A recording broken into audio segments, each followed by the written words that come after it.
Okay, I'm going to talk about taking files home on a flash drive because this gets to be an issue sometimes, and want to just make sure you guys know what you're doing. So, some of you guys that are really good at keeping your puzzle cube on a flash drive, I think you can just create a project file on your flash drive the same way you do with an H drive.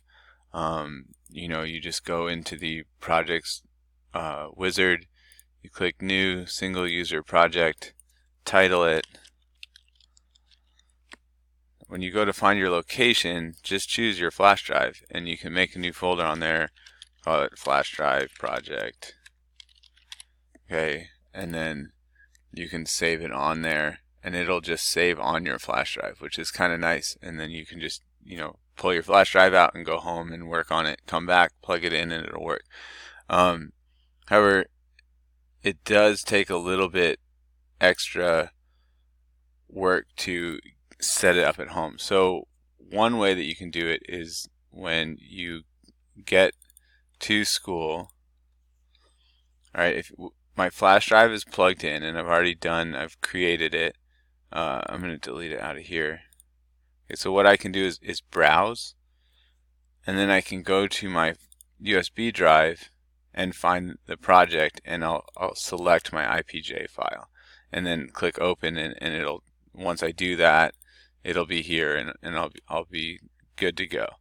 Go ahead and erase this again because I'm going to show you a faster way of doing it.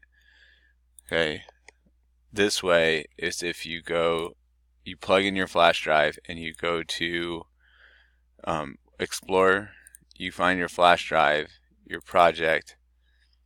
If you just open Inventor with this IPJ file,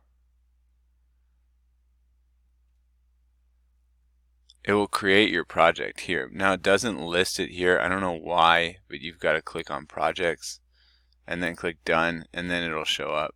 And that's one way to do it. Now, if you're taking this home, okay, I want you guys to know that you've got to drag the whole project file. So I do this trick with the Explorer. Okay, so I open this up, press Control N. It opens a new window, and then I have my flash drive in one and whatever files I want in another one. So like, let's say I wanted to take my Puzzle Cube project home, I would find it on my hard drive, and I just click and drag the whole folder over.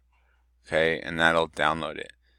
Now, when I go home and work on this, this is my newest version of it. So don't always do it on your flash drive. When you come back into school and you work on it, drag it into your H drive again, and it'll say, do you want to replace the files? Replace it with your new files, and then you always have an updated copy of it. So don't just have one copy on your flash drive. Try and update it, or drag it in when you get into class, drag it to your H drive, and then work off your flash drive, but that gives you a copy. Okay, and so like if you happen to lose your flash drive on the way home, then at least your H drive, you've got it. I hope this helps, because some of you guys are trying to work at home or on other things, and I think having this video is going to help you organize your files a little bit.